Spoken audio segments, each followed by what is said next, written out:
Et lorsque la volonté de Dieu était connue, amen, il fallait même que tout soit couronné d'amour. Parce que vous pouvez être compatible, mais vous ne vous aimez pas. Tu peux trouver quelqu'un qui est compatible avec toi, mais il ne t'aime pas. Tu ne vas pas le forcer à aimer. Amen. Amen. Alléluia. Amen. Donc tu cherches quelqu'un avec qui vous vous aimez vraiment. Quelqu'un où tu as de la valeur à ses yeux. Cet après-midi, avant de voir un mariage réussi, le chef-d'œuvre, je devais dire la responsabilité de l'homme ou du mari, on va d'abord voir qu'est-ce que c'est que l'amour. C'est quoi l'amour? Amen. Vous savez, beaucoup de personnes en parlant de l'amour disent je suis tombé amoureux ou amoureuse. Alléluia. J'ai dit je vais vous parler. Écoutez-moi bien. La personne dit je suis tombé amoureux. Donc ça veut dire qu'il est parti d'une position de chute. Alléluia. Donc ça veut dire que la position dans laquelle il est là, ce n'est pas une bonne position, pasteur. Amen. Ça veut dire qu'il a chuté en parlant de l'amour.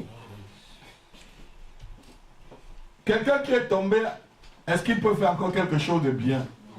C'est pour ça que ces personnes-là font beaucoup de bêtises dans leur relation. Parce qu'ils sont tombés. Pour eux, l'amour, c'est tomber. Amen. Si j'ai un conseil à te donner cet après-midi, s'il te plaît, ne tombe pas amoureux. Mais sois amoureux. Alléluia. Sois amoureux de ta femme. Sois amoureuse de ton mari. Mais ne tombe pas. Parce que si tu tombes là, qu'est-ce qui va encore te relever? Amen.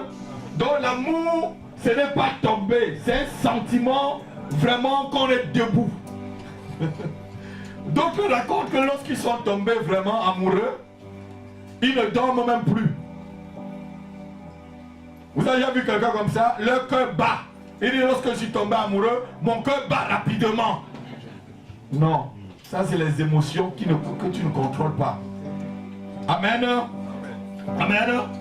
Je veux que tu tombes amoureux de la bonne façon. Que tu sois amoureuse ou amoureux de la bonne façon. Parce que lorsque tu tombes amoureux, ça veut dire que tu es dans une position de chute, tu ne peux rien bâtir. On ne peut pas bâtir avec quelqu'un qui est tombé. Quelqu'un qui est par terre, il peut encore faire quoi? Rien du tout. Je suis en train de venir. Donc je vous supplie, ne tombez pas amoureux. C'est ce que le pasteur a pu vous dire. Dis avec moi, je ne veux plus tomber amoureux. Mais je serai amoureux. Je ne veux plus tomber amoureux. Au nom de Jésus. Alléluia. Alléluia. Je pense que lorsqu'on tombe amoureux de cette façon-là, on est vraiment... Jusqu'à ce qu'il y a certaines personnes, quand ils tombent amoureux, ils ratent même leur examen. Parce que la personne qui est l'objet de leur amour est toujours dans son esprit. Il dort, il rêve de la personne. Il est debout, il ne pense qu'à la personne. Son cœur bat lorsqu'il pense à la personne. Non. Ne tombe pas amoureux de cette façon-là. C'est que c'est dangereux. Si tu es dans cette façon, il faut que tu viennes, je vais te soigner. Il y a la clinique là-bas derrière. Alléluia. Il y a une clinique. C'est genre des émotions qui ne contrôlent pas. L'amour, c'est une émotion qui est contrôlée. Dieu nous aime, mais d'une façon contrôlée. Amen. Amen. Ces gens qui tombent amoureux sont souvent très dangereux. Toute personne qui ne maîtrise pas ses émotions, c'est une personne immature. Vous êtes d'accord avec moi, non? Amen. Lorsque tu ne maîtrises pas ta pensée et tes émotions, ce n'est pas bien. C'est que tu peux faire des choses qui ne sont pas bien. Donc lorsque tu tombes là, dis je ne tombe plus, mais je serai amoureux. Mais je vais contrôler. Je vais contrôler mes sentiments. Je vais contrôler mes émotions.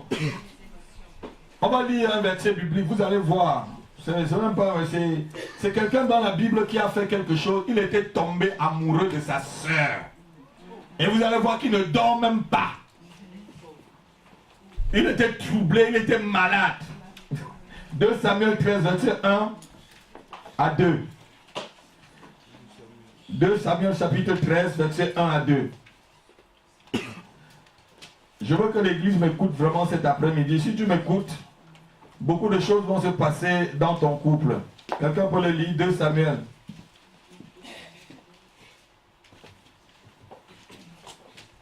2 Samuel 13, chapitre 1. 2 Samuel 13, verset 1 à 2. Ouais. Après cela, voici ce qui arriva. arriva. Absalom, fils de David, avait une sœur qui était belle. Et qui s'appelait Tamar. Et Amnon, fils de David, continue. Léma. Amnon était tourmenté jusqu'à se rendre. Amnon, je vois le mot que je cherche. Amnon était tourmenté. Vas-y. Jusqu'à se rendre malade. Jusqu'à se rendre malade. À cause de Tamar, sa sœur. À cause de Tamar, sa sœur, on s'arrête là. Donc, je ne vais pas te dire qu'il était tombé amoureux, mais ça le tourmentait. Quelqu'un qui est tourmenté comme ça, c'est quelqu'un qui peut faire quoi dans la vie? Il peut faire quoi dans un couple? Il peut donner quoi à une femme ou à un mari? Ce genre de personne peut me te dire souvent que tu as volé mon cœur. Il y a d'autres qui disent que tu as volé mon cœur en parlant de l'amour. Dis, mon cœur ne sera plus volé. Mon cœur ne sera plus volé. Amen. Comment on peut voler ton cœur? On peut voler le cœur de quelqu'un qui est équilibré. La Bible dit que garde ton cœur plus que tout autre.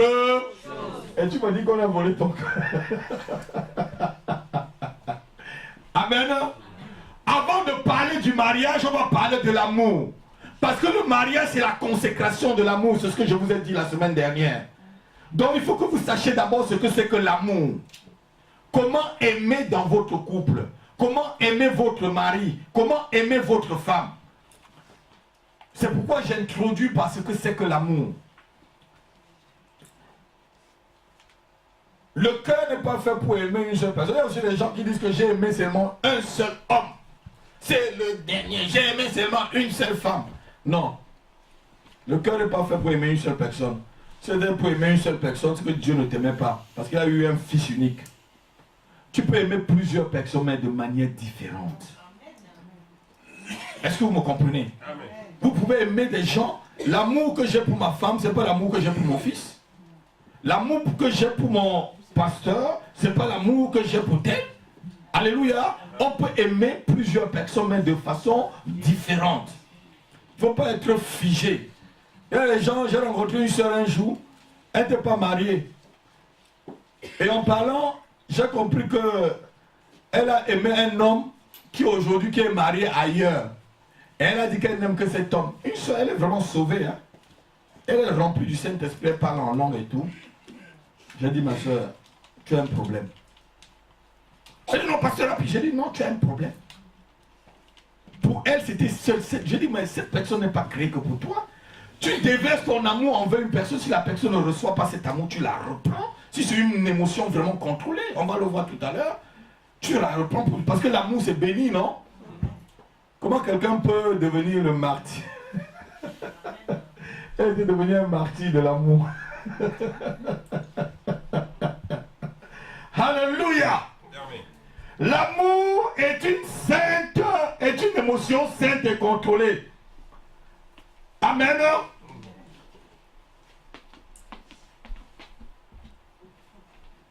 Aimer son conjoint signifie qu'on trouve en elle quelque chose qui nous plaît. C'est ça l'amour. C'est-à-dire dans son caractère, dans sa vie. Et ainsi nous nous laissons couler vers lui. Nous nous laissons couler vers le conjoint. Nous nous laissons couler vers la conjointe. Parce que tu as trouvé ce qui te plaît en elle ou en lui. C'est ça le sens de l'amour. Tu coules vers l'autre. C'est une émotion contrôlée. La Bible nous dit, Jean chapitre 3, verset 16, Dieu a tant aimé le monde qu'il a donné son Fils unique. L'amour, c'est se donner. C'est se donner. Je vous ai dit la semaine dernière, lorsque j'ai vu mon épouse, j'ai dit, mon Seigneur, vraiment, qu'est-ce que je peux donner à cette fille pour la rendre heureuse? Je ne suis pas venu chercher. Je suis venu donner. Et si je voulais donner, elle ne reçoit pas, je coule encore l'amour ailleurs. Il y a des gens qui disent, je n'ai aimé que toi. Et ils se fichent. Et c'est pour ça que je vous ai dit, il peut y avoir compatibilité dans tout ce que je vous ai dit la semaine dernière, mais il faut que l'amour couronne tout cela. Parce que l'amour, c'est le lien de la perfection. C'est le ciment qui vous cimente, qui cimente les deux personnes, quoi. Vous pouvez être compatible avec une personne et qui ne veut pas de vous, qui ne vous aime pas. Vous allez vivre avec quelqu'un qui ne vous aime pas? Malheureux, malheureuse. Si nous coulons notre amour vers une personne et que ce dernier ne la reçoit pas, nous arrêtons sur ce que je viens de vous dire. Dans un couple, pendant que tu coules ton amour vers ta femme et que ta femme coule son amour vers toi, vous atteignez la plénitude. Vous atteignez vraiment dans la plénitude. Le but de l'amour, c'est de bénir l'autre. Ce n'est pas faire des chantages. Il y a des gens, parce qu'il a coulé son amour envers toi, tu refuses. Il te dit qu'il va se suicider. J'ai eu une tante qui a fait cela. Elle a voulu se suicider. Finalement même, elle a divorcé avec le monsieur pour qui elle a épousé parce qu'elle voulait se suicider. Non, il ne faut pas faire ce genre de chantage là. Chantage affectif, il n'y a pas ça dans l'amour. C'est dangereux. Hein? C'est dangereux. Ah, l'église, ne soyez pas glacés, hein, parce que je vais vous dire des choses.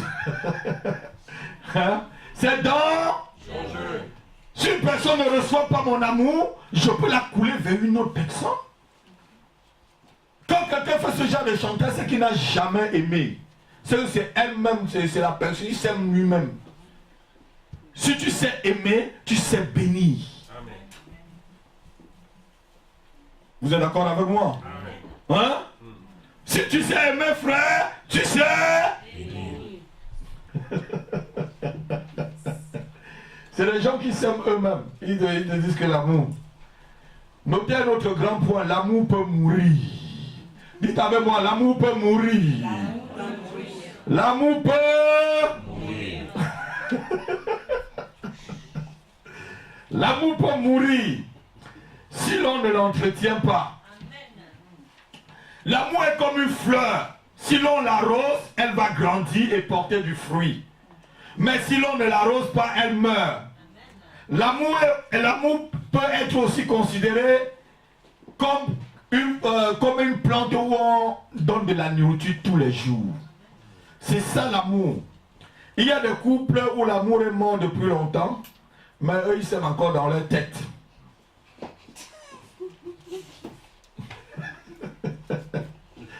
Dis, je ne veux pas laisser mourir l'amour que j'ai pour mon mari. Je ne veux pas laisser mourir l'amour que j'ai pour ma femme. Au nom de Jésus. Vous savez, la routine, souvent. Amen. Amen. Beaucoup de conflits étouffent l'amour, notez-le. Beaucoup de conflits dans un couple, beaucoup de conflits dans un mariage étouffent l'amour.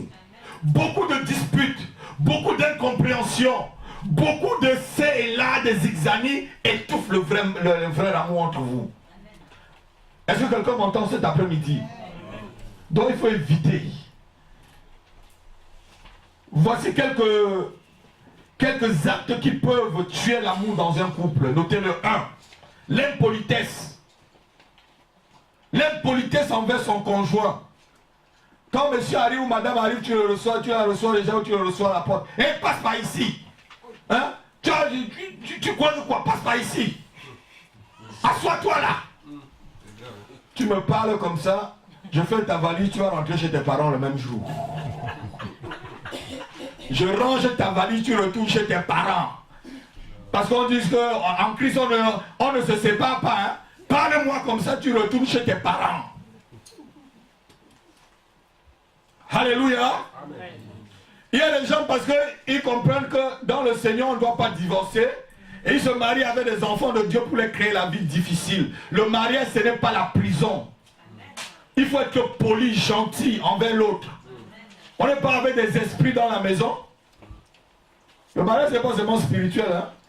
Si je viens là, on ne me sert pas bien à table. Qu'est-ce que je vais faire? Oh là là là là. Oh. L'impolitesse. En 2, l'insouciance. négligence, c'est des choses qui tuent l'amour. En 4, le manque de contact et le manque de conversation entre les deux, le dialogue. Il y a des gens où le dialogue est déjà rompu. Il faut même des pourparlers internationaux pour pouvoir consolider les deux couples. Hein? Il faut les forces de l'ONU conjugaux ou conjugales pour venir arranger le problème. Même jusque là, on n'éteint pas le feu. C'est des choses qui tuent l'amour. J'étais en 4. Hein? En 5, une relation brisée avec Dieu.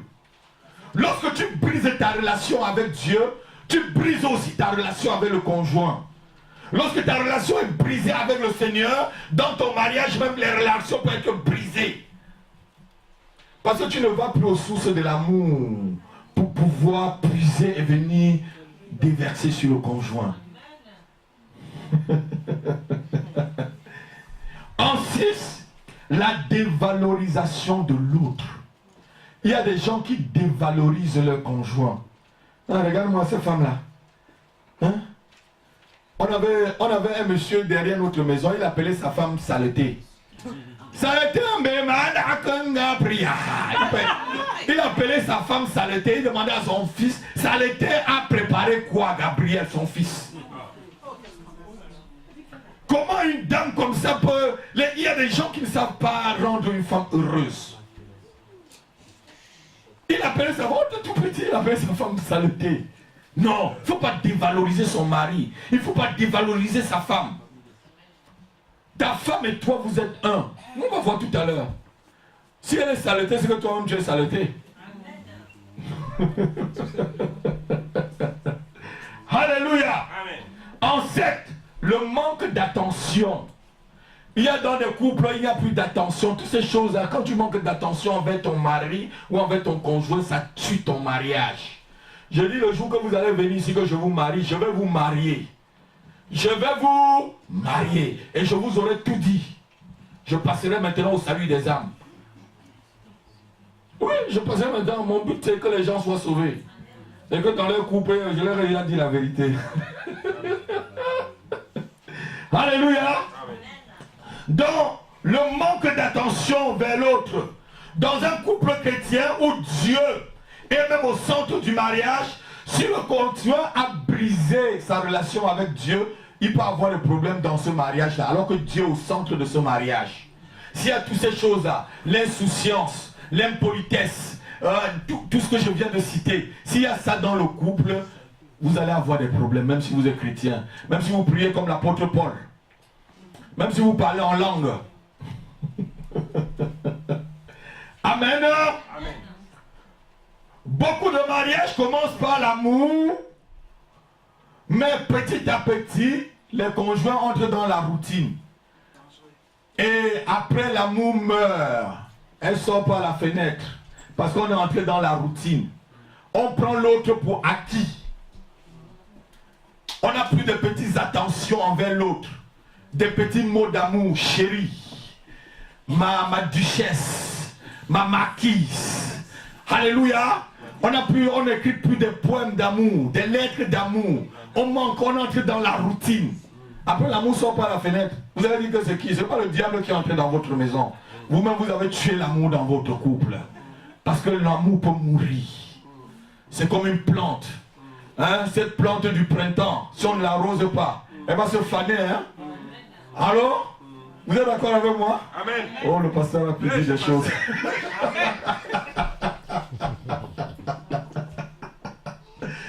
Oh, le pasteur a pu dire.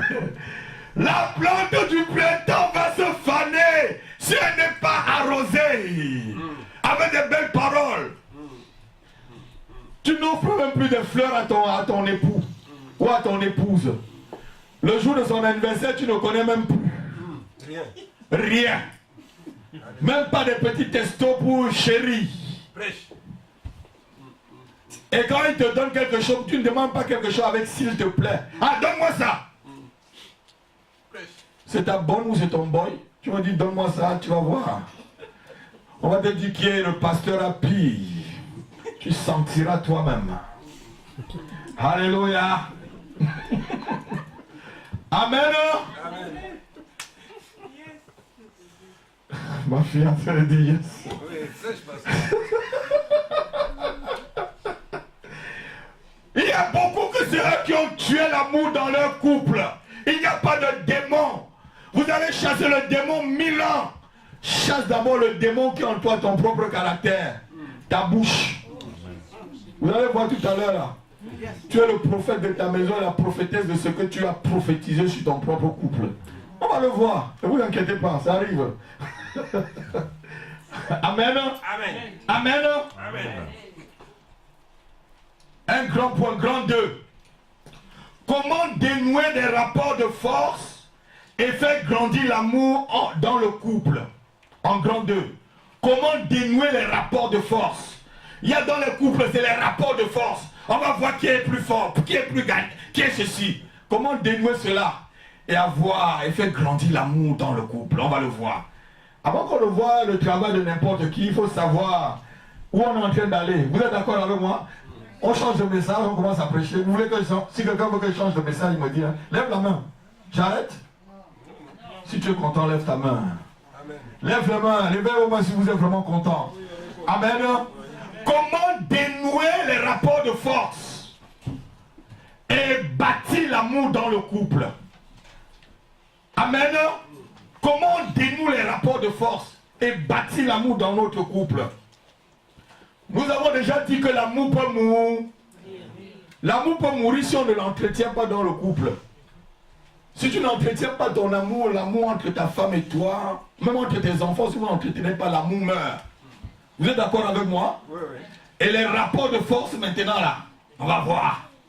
Comme le mari dit un mot, la femme a dit 3, 4, 5, 10. Comme la Bible dit, hein, les querelles d'une femme, c'est comme une gouttière sans fin. Alléluia. Amen. Amen.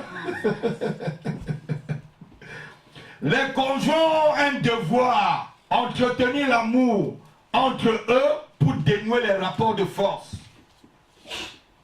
Ton devoir, mon frère, c'est entretenir l'amour. Il y a des gens qui ne connaissent pas apporter un bonbon Malabar à leur femme. Tu lui apportes un bonbon Malabar, chérie.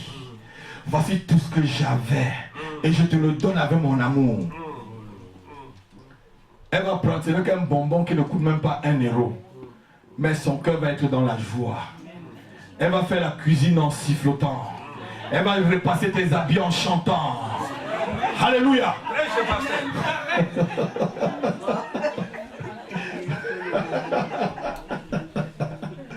Alléluia. Amen. Il faut savoir rendre le conjoint heureux ou heureuse.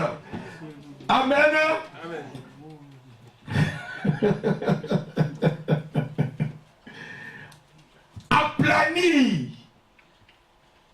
Aplanir les conflits au milieu de nous, au milieu des couples.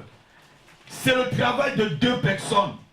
Avec le temps, l'amour peut aussi grandir. Comme l'amour peut mourir, avec le temps, l'amour peut grandir jusqu'à atteindre un certain niveau entre les conjoints. Vous êtes d'accord avec moi? Oui. Jusqu'à traverser, atteindre des paliers. L'amour de Sarah avait tellement grandi pour Abraham qu'elle commençait à voir Abraham comme son Seigneur. Nathalie. Ma fille Nathalie.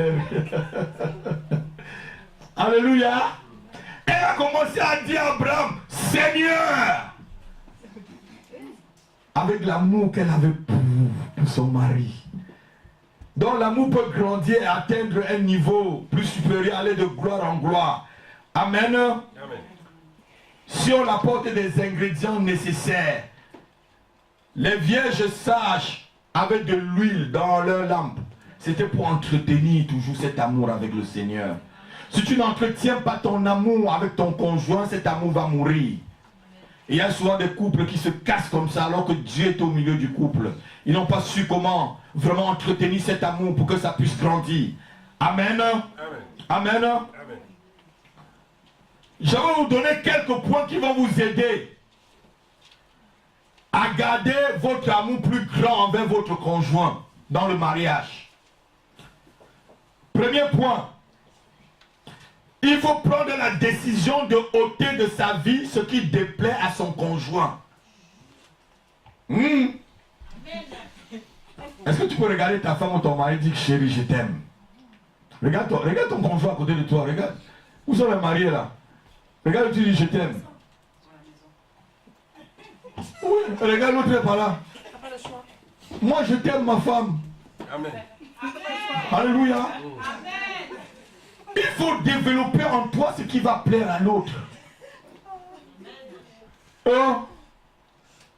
Regardez-moi. Vous croyez que le mariage c'est facile, hein? Qui veut se marier? Lève ta main. Dis vert. Qui veut se marier? Lève-toi, lève-toi, lève-toi, lève-toi, tu lèves la main. Dis avec moi. Seigneur, aide-moi à développer dans ma vie ce qui va plaire à mon conjoint. Aide-moi à laisser tout ce qui va plus plaire à mon conjoint de côté. Au nom de Jésus. Amen.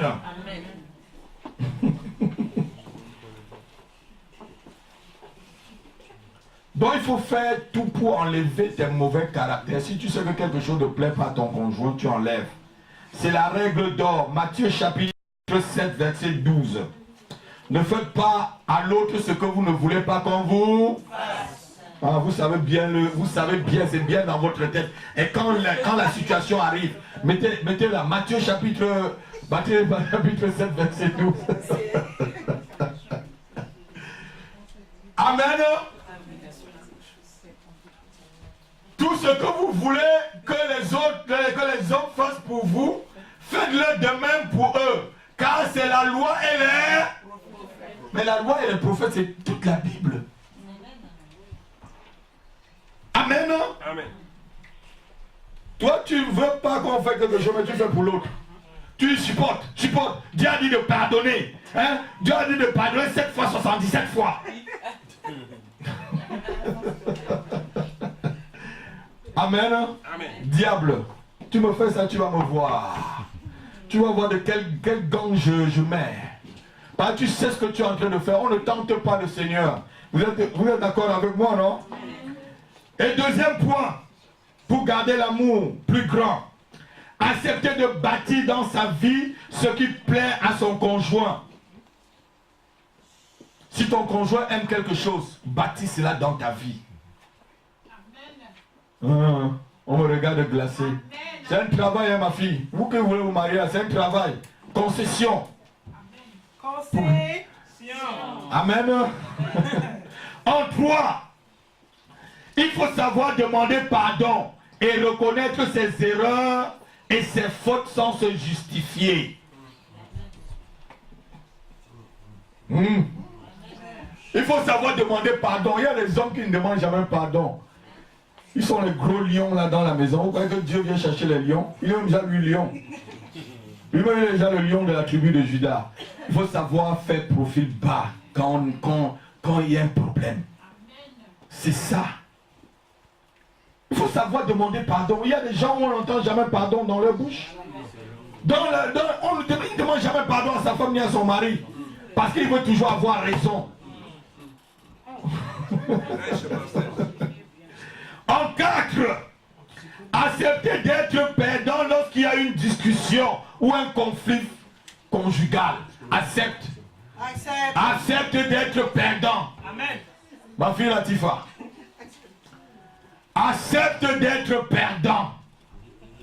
C'est ça les points qui font grandir l'amour.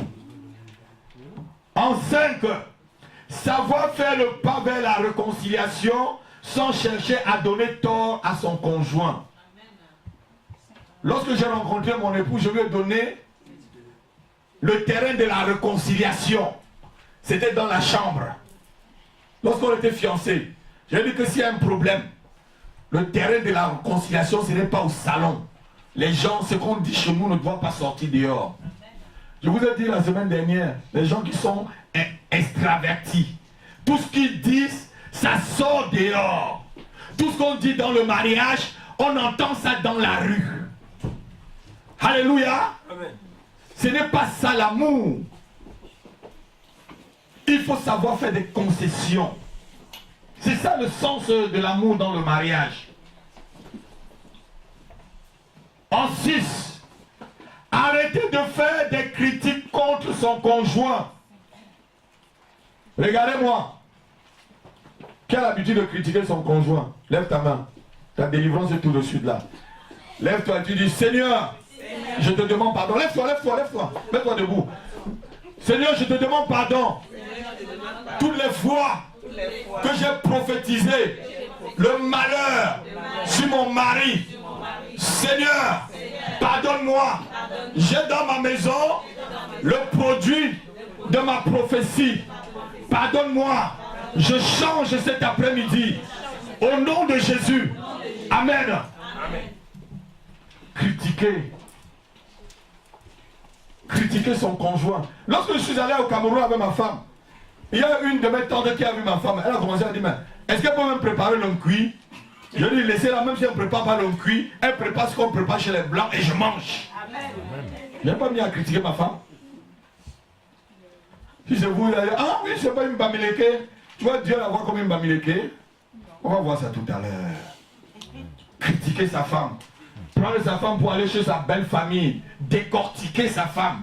Décortiquer son mari. Vous savez, le mariage, c'est entre deux personnes. Si vous mettez votre belle-mère dans le mariage est fini. Vous mettez votre famille dans le mariage, il est fini. Une troisième personne, hormis Jésus, je devais dire une quatrième, dans le mariage est terminé. Regardez-moi, hein, si vous voulez vous manger, c'est moi le chef dans cette église, c'est moi que Dieu a mis ici. Et vous ne pouvez même pas me taper, il y a mon ami d'enfance qui est là derrière, il est plus grand que vous. Alléluia. Il y a aussi le pasteur Denis là qui va me défendre. Alléluia. Je vais vous dire la vérité pour que vous n'ayez pas tout le temps pleurer là. Pasteur, mon mari, ma femme. Non. Alléluia. Amen. Savoir valoriser son conjoint. Savoir l'encourager. En 7. Savoir l'encourager pour qu'il continue ou pour qu'elle continue. Savoir apprécier ce qu'elle a fait. Ou l'acte qu'elle pose. Chaque petit acte que ma femme posait dans le mariage, j'appréciais. Même pas des lettres. Ça m'étonne qu'elle a souvent des lettres que j'ai écrites au début, elle a gardé. Je fais ces affaires, je me suis dit, c'est merveilleux ça. Hein? C'est ça qui nourrit. Quand je rentre souvent au travail, je suis fâché, elle me voit français. Elle va aller regarder cette lettre-là, là où je lui ai dit, tu es l'amour de ma vie. C'est toi qui es le soleil qui se lève sur mon matin. Tu brilles sur mon cœur, chérie. Ce n'est que toi que j'aime. Dans mon cœur et dans mes pensées, il n'y a plus autre femme que toi. Quand elle lit des choses comme ça, ça la nourrit. Vous êtes d'accord avec moi? Parce que je la valorise. Si vous n'avez pas valorisé l'autre, vous-même, vous êtes rien. Parce que si vous êtes quelqu'un, vous savez comment valoriser les autres. Je vous ai dit ça l'autre jour dans un message ici. Un grand s'est élevé. Mais c'est les petits qui rabaissent les autres. Même le pasteur qui vous rabaisse, c'est les petits. Tu es un grand devant Dieu, tu connais élever. C'est ce que Jésus a dit. Tu connais te mettre pour soutenir les autres, pour qu'ils puissent monter. Mais si tu es là toujours pour couper...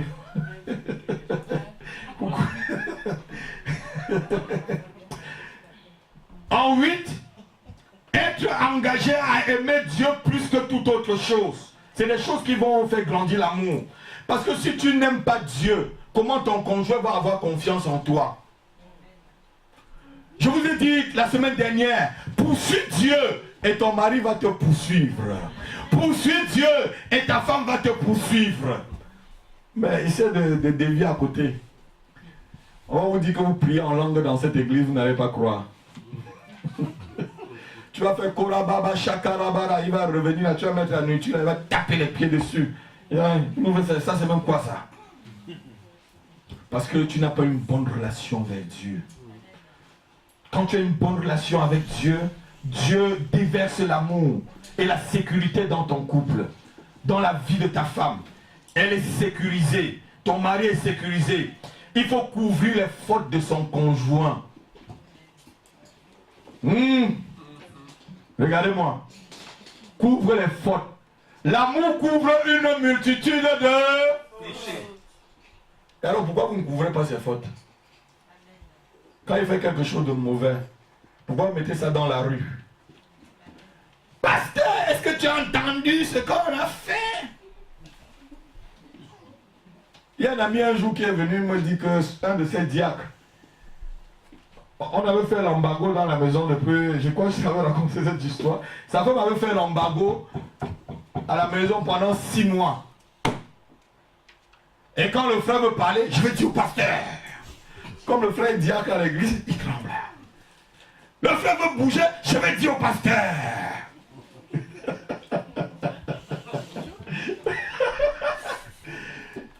Et le frère il servait à l'église, parce que nous on connaît je vous connais tout ça.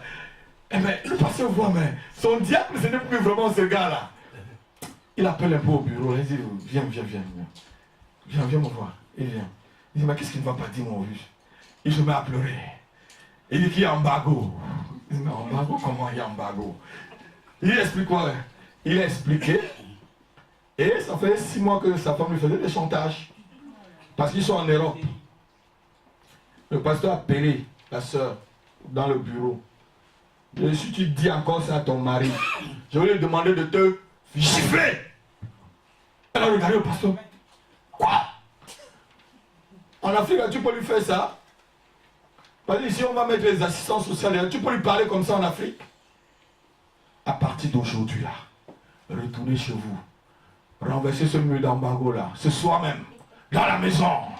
Alléluia! Ceux qui ont des oreilles entendent ce que je suis en train de dire. Et la semaine qui suivait, la soeur est venue, elle avait préparé un grand repas pour le pasteur. Les souris étaient jusqu'ici. Alléluia. Alléluia. Il faut savoir vraiment se supporter. Il faut savoir. On est des enfants de Dieu. On ne doit pas tout le temps, hein. Ne pas revenir sur les fautes ou les faiblesses de l'autre. Et tu es comme ça.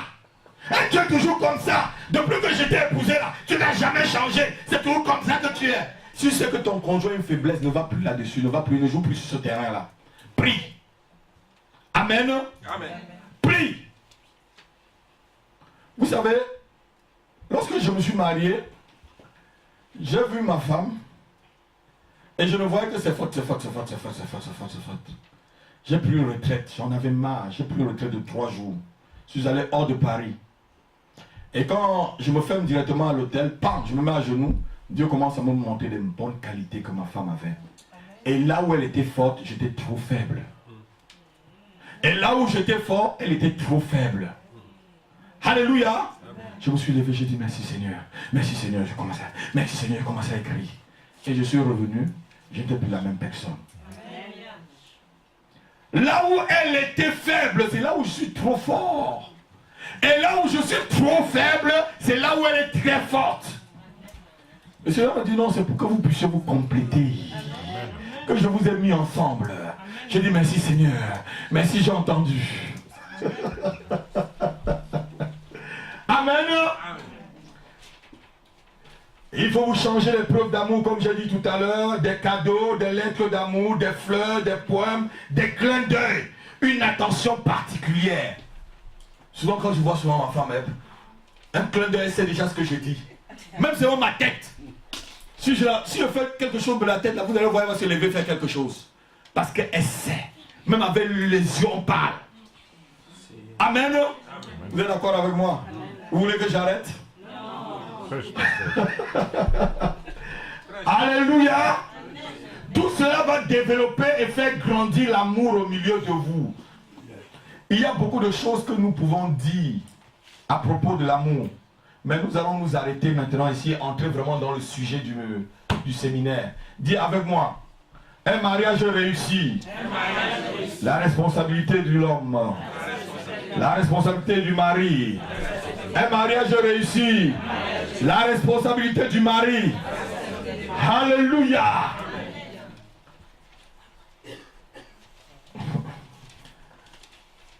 Est-ce que tu peux dire avec moi, Seigneur, donne-moi la foi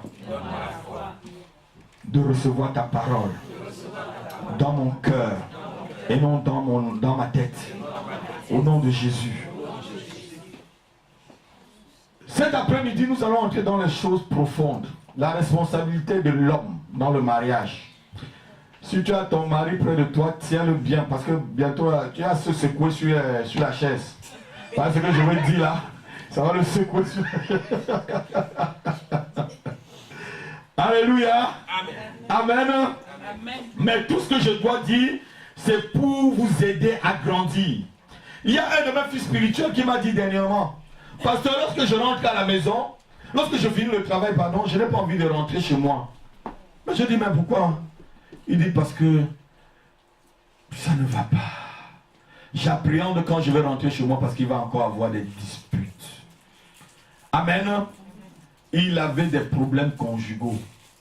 Il m'a dit, quand je rentre, quand le travail finit là, je ne veux même pas que le travail finisse. Je veux dormir au travail. J'ai vu qu'il était malheureux. Et comme ce n'est pas moi qui les a suivis dans le mariage, je ne peux rien faire. C'est moi qui les a bénis dans le mariage, mais ce n'est pas moi qui les avais suivis parce qu'ils m'avaient quitté. C'est pour ça qu'on dit que quand tu attrapes un bon pasteur, attrape-le très bien. Attrape-le très bien. Parce que les gens comme nous autres, là, on a encore des espèces en voie de disparition. Si tu as les oreilles pour entendre, si tu entends. On a encore les espèces en voie de disparition. Alléluia. Amen. Il avait des problèmes conjugaux. Avant de continuer, on va lire un verset. Éphésiens chapitre 5, versets 25 à 29. Là, on entre déjà dans le vif du sujet. Là. Éphésiens chapitre 5, versets 25 à 29.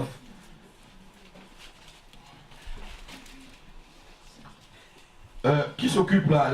Éphésiens chapitre 5, verset 25 à 29.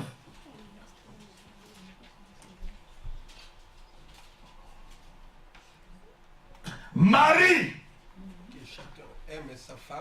aimez vos femmes comme Christ a aimé l'Église et s'est livré lui-même pour elle, afin de la sanctifier par la parole, après l'avoir purifiée par le baptême d'eau, afin de faire paraître devant lui cette Église glorieuse.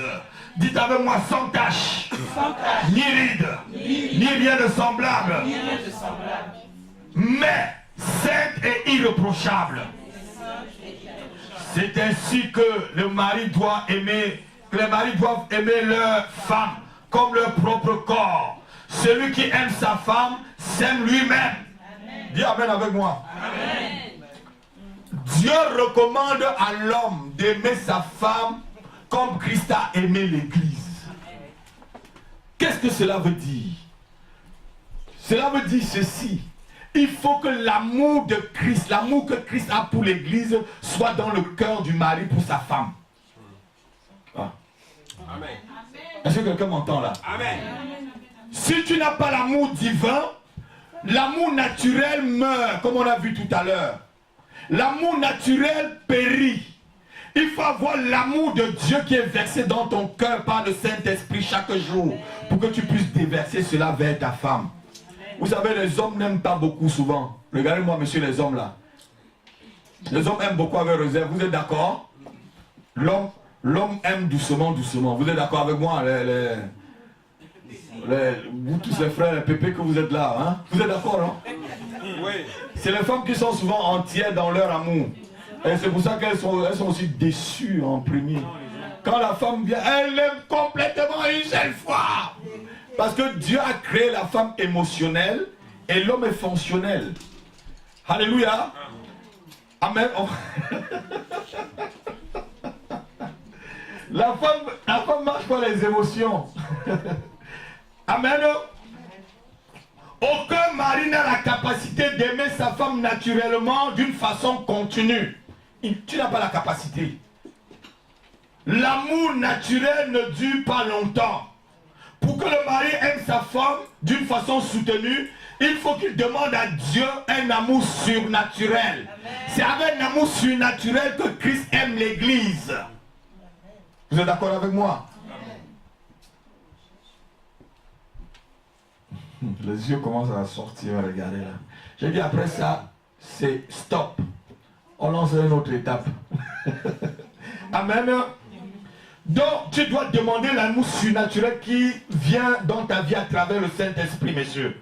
Ainsi, un mari pourra déverser sur sa femme l'amour surnaturel qu'il a reçu du Seigneur par le Saint-Esprit. Et cet amour peut grandir, grandir et grandir et grandir et grandir. Vous savez, quand l'homme est content, il amène sa femme n'importe où. Il peut même acheter un château en Espagne. Vous êtes d'accord avec moi? Hein? Il faut demander l'amour pour ta femme. Que les hommes lèvent les mains, levez vos mains. Dis Seigneur.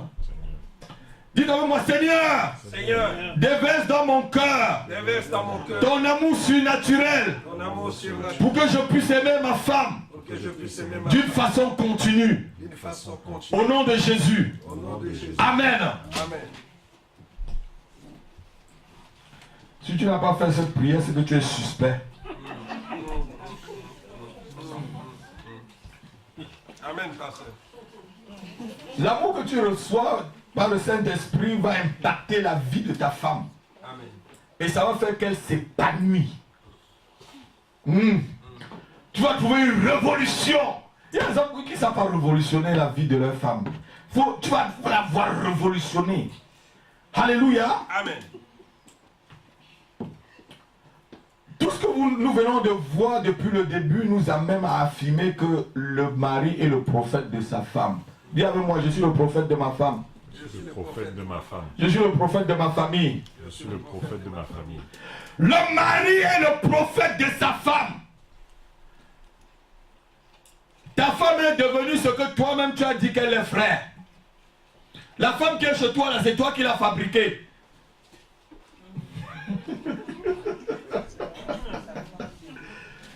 C'est toi qui as prophétisé sur ce qu'elle est. Elle est devenue ce que tu as dit qu'elle est.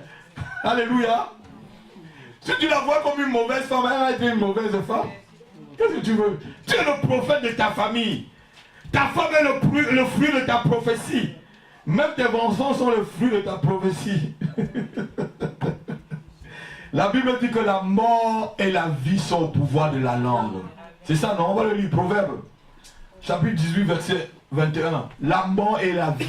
Qu'est-ce que tu dis de ta femme qu'elle est, Marie? La vois-tu comme une bonne femme ou comme une mauvaise femme? Regardez-moi. Les frère, ta femme là, c'est le produit de ce que toi-même tu as dit qu'elle est. Si ta femme échoue, c'est pas son problème, hein? C'est toi qui as voulu qu'elle échoue. On va voir ça tout à l'heure. Tu es le prophète de ta femme. Ce sont tes prophéties qui sont en train de s'accomplir dans sa vie. Ne dis pas que Dieu t'a puni en te donnant une mauvaise femme. Si tu la vois comme mauvaise, ça veut dire que Dieu a créé quelque chose de mauvais, que Dieu est mauvais et qu'il t'a donné une mauvaise femme. Et comme je sais que mon Dieu n'est pas mauvais, qu'il n'a rien créé de mauvais, le problème c'est toi-même. La mort et la vie sont au pouvoir de la langue. Proverbe chapitre 18, verset 21. Celui qui veut manger le fruit de cela.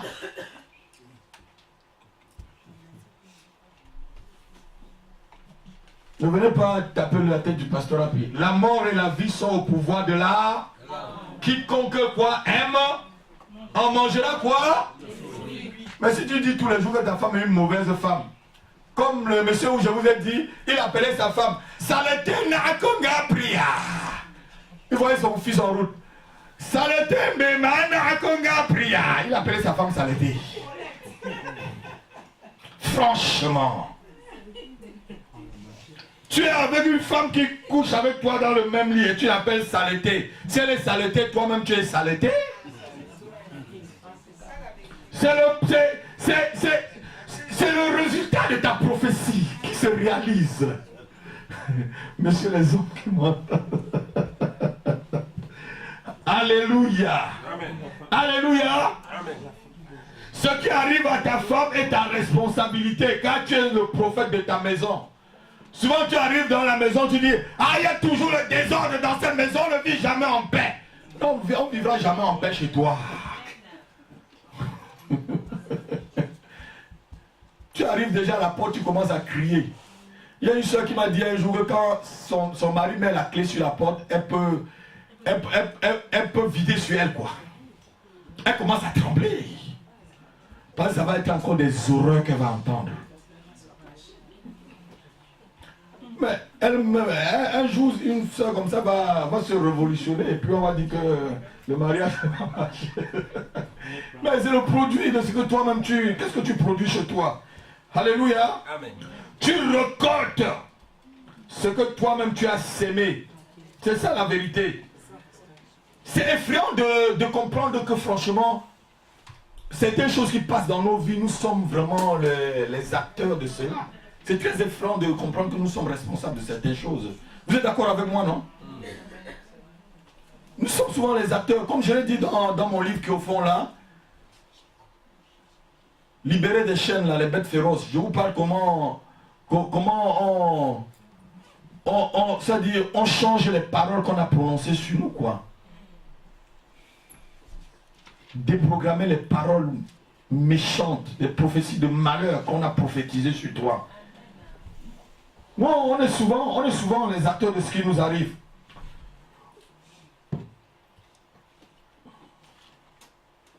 C'est vraiment une réalité effrayante.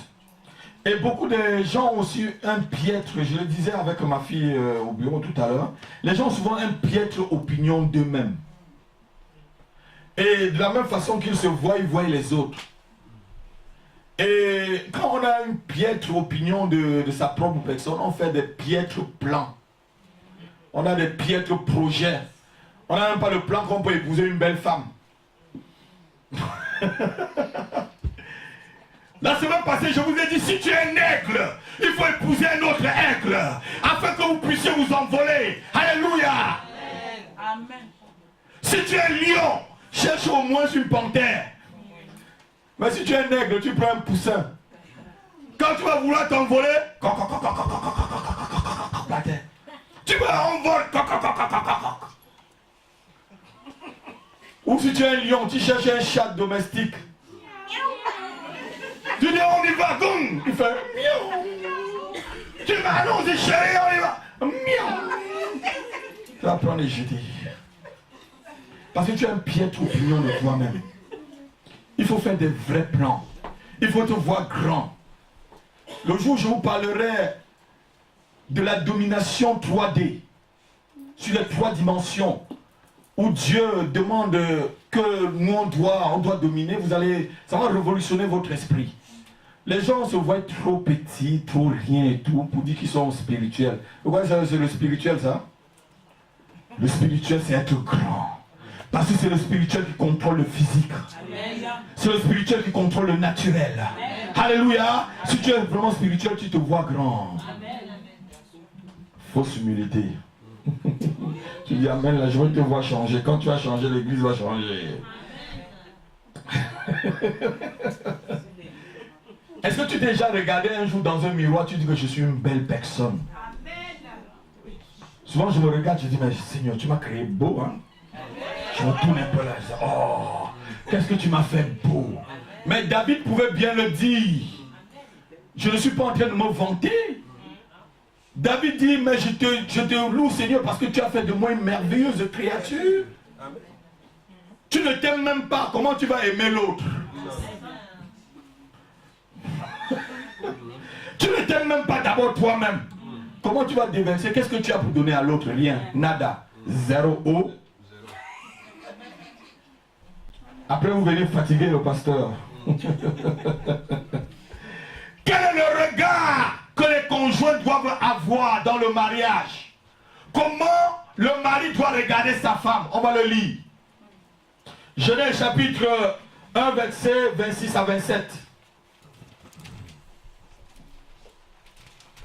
Puis Dieu dit, faisons l'homme à notre image, selon notre ressemblance, et qu'il domine sur les poissons de la mer, sur les oiseaux du ciel, sur le bétail, et sur toute la terre, et sur tous les reptiles qui rampent sur la terre. Dieu créa l'homme à son image, il créa à l'image de Dieu, il créa l'homme et la femme. Dis amen avec moi. Amen. Le mari, tout comme la femme, tous deux sont créés à l'image de Dieu. Alléluia. Amen. Lorsque tu regardes ton conjoint comme Dieu le voit, tu es en train déjà de bâtir quelque chose de bien dans la vie de ton conjoint. Le mari doit regarder la femme comme étant créée à l'image de Dieu. Pas cette chose-là. Tu dois regarder ta femme avec les yeux de Dieu. Comment Dieu la voit. La Bible dit Dieu a créé l'homme et la femme à son image. Mais si tu trouves qu'elle n'est plus l'image de Dieu, tu es en train de dénigrer Dieu lui-même. Alléluia. Personne ne peut rabaisser ce que Dieu a créé à son image et à sa ressemblance. Si tu rabaisses ton conjoint, tu es en train de jouer dans le terrain du diable. Parce que c'est le diable seul qui cherche à éteindre les desseins de Dieu. C'est le diable seul qui cherche à renverser ce que Dieu a fait. Vous êtes d'accord avec moi? Donc tu dois commencer à voir. Écoutez-moi, peuple de Dieu. Lorsque vous donnez de la valeur à une personne, lorsque vous commencez à valoriser la personne va s'élever. Et de l'ancienne personne va sortir une nouvelle personne plus performante et plus bien. Est-ce que quelqu'un a compris? Lorsque vous commencez à valoriser quelqu'un, à voir la personne comme Dieu voit la personne, vous commencez à donner la valeur à cette personne, la personne va s'épanouir et vous allez voir une nouvelle personne érigée de l'ancienne. Mais c'est qu'on ne prend pas le temps de le faire. Et on ne bâtit pas sa maison. La Bible dit que pour être un bon diacre, un bon pasteur, il faut d'abord bien diriger ta maison avant de diriger l'église de Dieu. Alléluia. Mais aujourd'hui, les pasteurs sont dans la politique. Ils gardent leur foyer, c'est comme si c'était une mamie qui chauffe et qu'on a mis seulement le couvercle, ils se sont assis dessus. Le jour où ça va, boum, on sent tout ce qui est dehors. Parce qu'il n'a pas eu le temps de bâtir cela. Ta femme est ta première église dans ta maison. Il y a des hommes qui jeûnent 40 jours pour que Dieu agisse sur la planète Terre. Ils n'ont jamais jeûné 3 jours pour les femmes. Marie, jeûne pour ta femme. Parce qu'elle est créée à l'image et à la ressemblance de Dieu. Alléluia. Amen. Comment vois-tu ta femme? Comme une femme vertueuse ou une femme insensée? Il y a des hommes qui disent tu es une folle. Et finalement tu trouves une folle dans ta maison.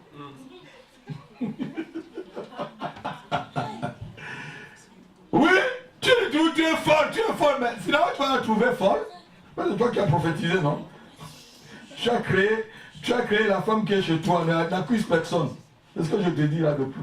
Tu es un prophète. Tu as créé la femme qui est chez toi, frère. Tu as créé la femme qui est dans ta maison. Parce que si quelqu'un a la ressemblance de Dieu, tu ne vas pas la traiter de folle. Il y a un frère qui m'a dit un jour que sa femme est trop têtue. Je lui ai dit, frère, tu sais, l'âne est trop têtu. Mais on parvient quand même, on parvient quand même à le dompter et monter sur lui et faire des bonnes choses.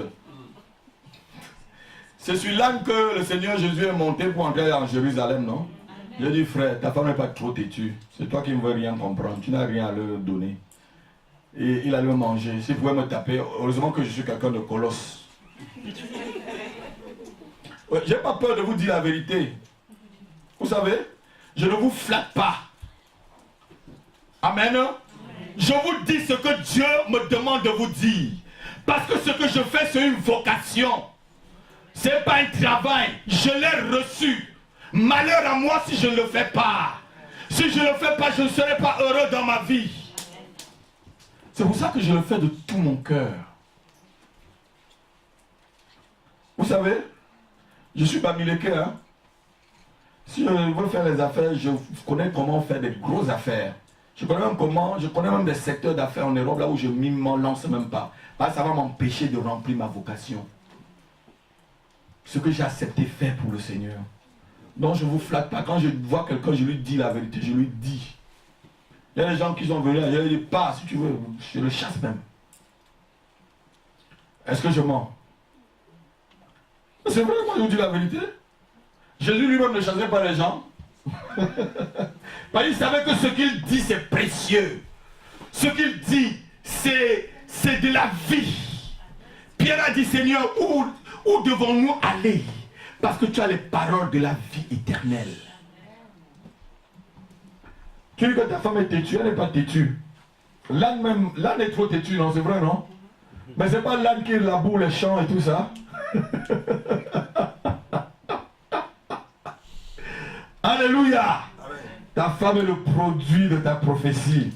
Tu dois commencer d'abord à dominer sur toi-même avant de chercher à dominer sur ta femme. Il y a les hommes qui ne sont même pas encore dominés sur eux-mêmes. Que les hommes lèvent les mains, ceux qui dorment là. Tu as le temps de dormir toute ta vie. Lève ta main, tu dis, Seigneur. Que les hommes lèvent les mains, Seigneur. Aide-moi à dominer sur moi-même avant de dominer sur quiconque. Aide-moi à dominer sur mon caractère. Aide-moi à dominer sur mes pensées. Au nom de Jésus. Amen. Pour que tu domines sur ta femme, la Bible a dit que et ton mari dominera sur toi. Pour que tu domines sur ta femme, la domine d'abord sur toi-même. Il y a des gens qui n'ont même pas encore dominé sur leur propre caractère. Ils veulent dominer sur la femme. Tu ne pourras pas. Vous savez, lorsque tu commences à utiliser la force pour demander à ta femme d'obéir, tu as déjà échoué. Il n'y a aucune force naturelle. Quand tu commences, si tu commences la force, tu as échoué. Même si tu es Mark Tazen, elle ne va pas obéir. Vous savez, les femmes sont naturellement têtues et rebelles.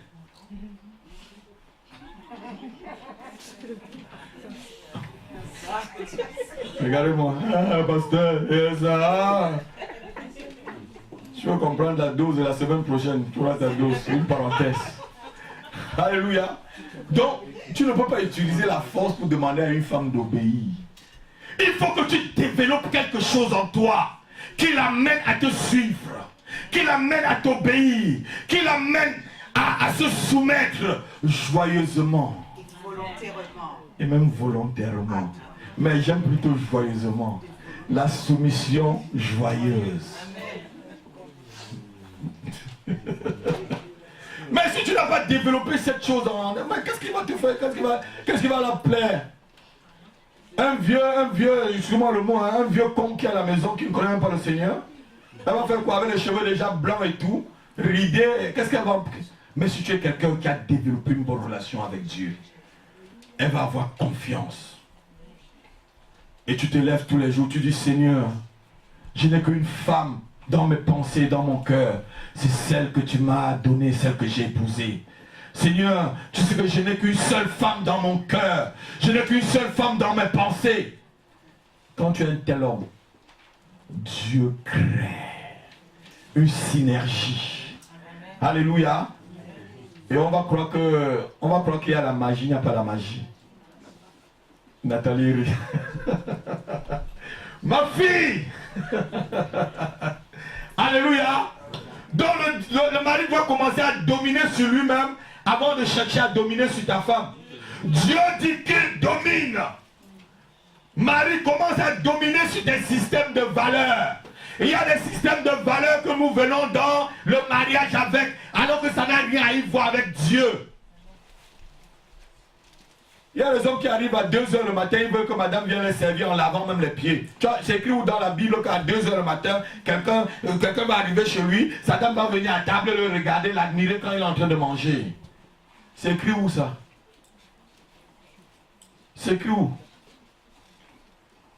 Frère, baissez votre standard souvent. Il y a des hommes que quand il arrive à 2 h, il faut qu'il réveille sa femme. Laisse-la dormir. Quand je viens, si c'est tard, je suis sur la pointe de mes pieds. Parce que je la vois comme l'image de Dieu. Je la vois comme créée à la ressemblance de Dieu. J'ai du respect pour elle. J'ai du respect pour elle. Je la valorise.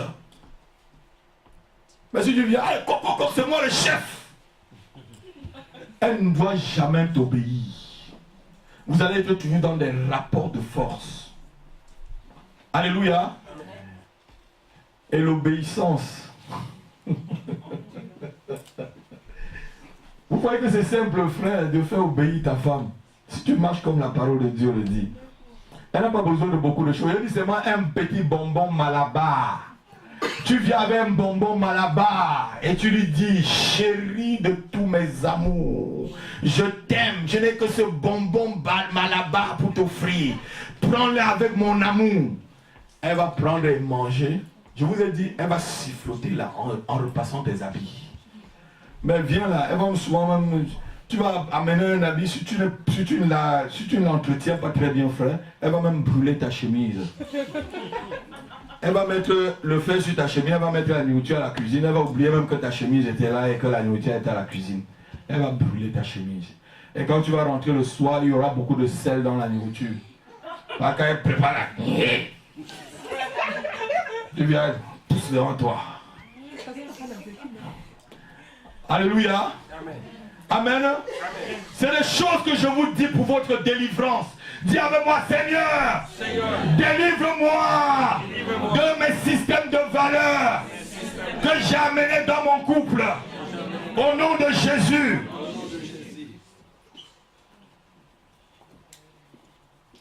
Les hommes qui sont dans cette salle, je vous conseille de ne pas utiliser la force pour votre femme. Même pour un enfant, lorsque vous commencez à utiliser la force, ça veut dire que vous avez échoué. Vous êtes d'accord avec moi, non? Il faut que tu développes quelque chose dans ta vie, que ton enfant te voit comme un héros. Comme son héros. Vous êtes d'accord avec moi? Mais si tu commences à chicoter là, tu as fini. C'est fini. Tu as déjà créé un têtu dans la maison. Alléluia. Alléluia. J'espère que les frères vont être trop contents de me voir. J'espère que vous allez continuer de me saluer, pasteur. Et vous n'avez pas fui l'église parce que je vous ai dit la vérité. Hein? Il faut que tu vives la sanctification. Et cette sanctification amènera ta femme à une soumission joyeuse. Joyeuse. Joyeuse, contente de se soumettre. Vous savez, j'ai dit que les femmes sont fonctionnellement rebelles. Dans le jardin, qui est parti chercher le fruit? C'était Ève, non? Vous croyez qu'Adam ne l'avait pas dit? Adam avait bien dit qu'il ne fallait pas toucher. Mais Adam n'avait pas encore développé quelque chose. Parce que l'autorité, c'est quoi? L'autorité, ce n'est pas avec la force. Le leadership, c'est la capacité de développer quelque chose en toi qui attire les autres. Et qui les amène à se soumettre tranquillement. Ça, c'est le leadership. Et c'est l'homme est le leader de sa maison. Le mari est le leader de son couple. C'est toi qui donnes la direction, frère, à ton couple. C'est toi qui donnes la direction à ta famille. C'est toi qui montres la ligne ou le chemin. Parce que tout à l'heure, là, on va voir. On dit, afin de la sanctifier par l'eau et la parole, et la présenter à Dieu comme une vierge pure, sans tache, ni ride, ni rien de semblable. C'est toi, le mari, qui a la responsabilité de présenter ta femme à Dieu. Parce que je vous ai dit tout à l'heure, ta femme est ta première église dans ta maison. Vous êtes d'accord avec moi? Amen. Frère, ta femme est ta première église. Amen, pasteur. Si tu n'as pas encore bien créé ta première église dans la maison, crée 10 millions d'églises avec 10 millions de personnes. Tu seras toujours un scandale. Je vous dis vrai, tu seras toujours un scandale. Il ne faut pas non plus que l'homme soit quelqu'un où ses sources coulent partout. On va le lire. Je veux bien vous expliquer. Vous lisez souvent ce verset, mais vous ne comprenez pas bien. Proverbe chapitre 5, verset 15 à 20. On va aller très vite pour finir le message. Proverbe chapitre verset 15 à 20. Il faut qu'on lance ça rapidement. Sœur Latifa, lance rapidement. Proverbe chapitre 5, verset 15 à 20.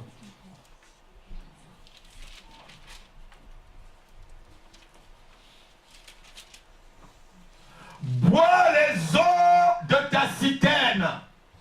Les eaux qui sortent de ton puits, continue jusqu'à 20. sources doivent-elles couler, doivent-elles se répandre au dehors du ruisseau, doivent-ils couler sur les places publiques?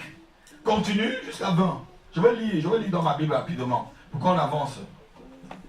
Qu'il soit pour toi seul et non pour des étrangers avec toi. Que ta source soit bénie et fais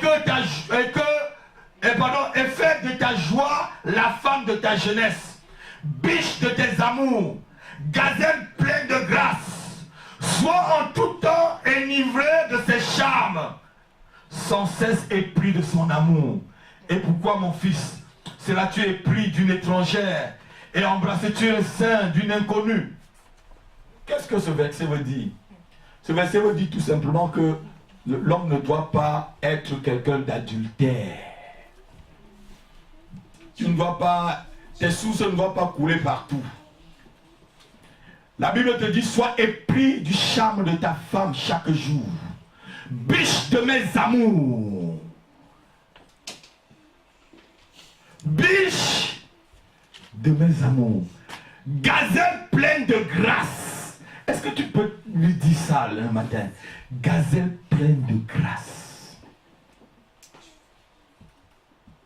Frère, si tes yeux commencent à regarder, à faire des zigzags, va prendre un jeûne de 21 jours. Ou tu viens me voir là-bas, je vais t'aider. Alléluia. Amen. L'homme doit avoir une seule femme dans sa vie. Tes sources ne vont pas couler partout. Vous comprenez ce que ça veut dire les sources? Parce que la Bible, il faut comprendre ce que la Bible dit. Là, les enfants, on ne peut pas entrer. Si on était en communauté restreinte des mariés, je devais aller en profondeur. Mais ceux qui ont des oreilles pour entendre sont en train d'entendre ce que je suis en train de dire. Si tu es un homme ainsi, tu mets ta femme en confiance. Tu es marié ainsi, tu mets ta femme en confiance. Je te dis, même si elle est la plus grande rebelle du monde, même si elle est plus têtue que 10 millions d'ânes, elle va être domptée. Vous êtes d'accord avec moi? Amen. Elle va être... Beaucoup ne savent pas rendre une femme vraiment heureuse, comme je dis. Ta femme est ce que Dieu dit qu'elle est, frère. Il ne faut pas voir ta femme comme une Africaine. Il ne faut pas la voir comme une Française, comme une Chinoise, une Antillaise ou une Anglaise, une Congolaise ou même une Camerounaise, une Ivoirienne. Ne la vois pas comme ça, vois-la comme Dieu la voit. On a dit tout à l'heure, créée à l'image et à la ressemblance de Dieu. Si tu la vois comme une blanche, une Camerounaise, tu as déjà échoué. Tu n'as plus les yeux de Dieu. Tu la regardes comme un être créé à la ressemblance et à l'image de Dieu. Dis Amen avec moi. Amen. Le pasteur. Alléluia. Amen. Ce séminaire va vous aider dans vos couples. Le jour où le mari commence à voir sa femme avec les yeux de Dieu, cela crée une révolution dans la vie de sa femme. Le jour où tu commences à la voir comme une merveilleuse créature que Dieu a créée, ça crée une... Est-ce que je mens, les sœurs? Si je mens, dites-moi. Je mens? Non. Le jour où tu commenceras à voir ta femme comme l'image et la ressemblance de Dieu, tu révolutionnes ta vie. Et le dernier point, Marie, tu es le sacrificateur de ta femme. On arrive. Le mari est le sacrificateur de sa famille. Le Seigneur a donné la responsabilité au mari d'être le sacrificateur de sa femme. Parce que c'est le mari qui a la responsabilité de prier pour sa femme. Si tu négliges ce devoir, toi-même tu as créé la rebelle qui est dans ta maison.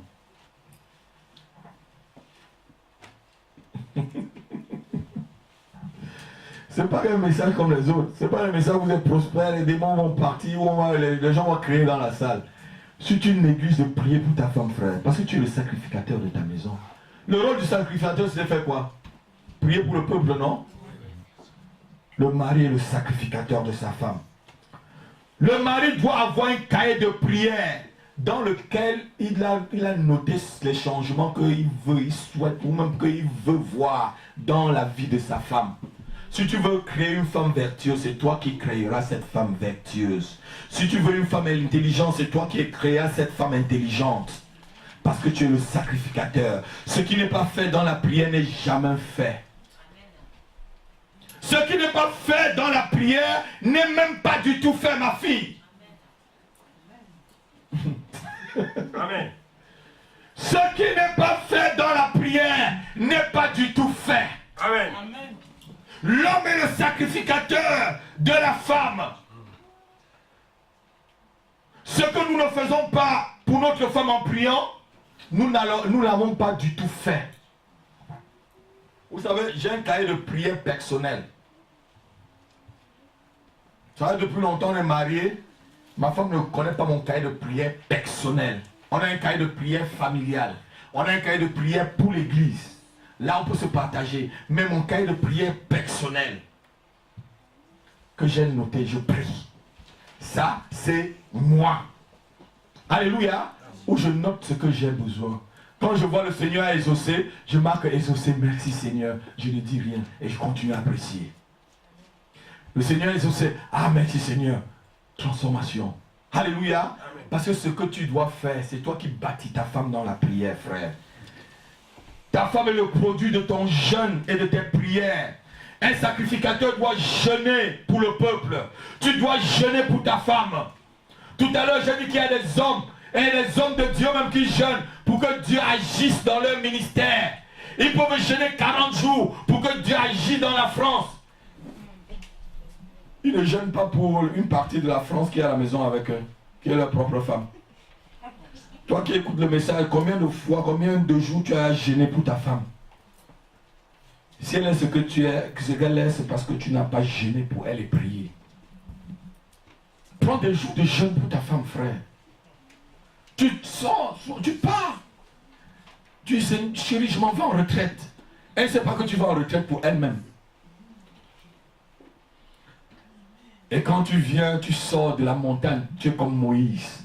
Ton visage brille. Alléluia. Et la rebelle devient une soumise joyeuse. Alléluia. Parce que tu l'as transformé à la montagne de la prière. Tu l'as transformé au lieu du jeûne. Béni soit le nom du Seigneur. Tu es le sacrificateur de ta femme. Le mari doit transformer son épouse par sa vie de jeûne et de prière. Parce que c'est lui qui présentera cette épouse à Dieu comme une vierge pure sans tache ni ride. Le mari est le prophète qui prophétise sur sa femme. Et il est aussi le sacrificateur qui doit tous les jours prier pour sa femme. Le temps me manque. Parce qu'on arrive déjà à 17h. Pour vous parler du mari en tant que roi qui doit régner. Yes, yes, yes. Pour parler du mari en tant que seigneur qui doit imposer. Alléluia. Le temps nous manque pour parler de cela. Mais ce que je vous ai déjà dit peut déjà bâtir quelque chose dans ton couple.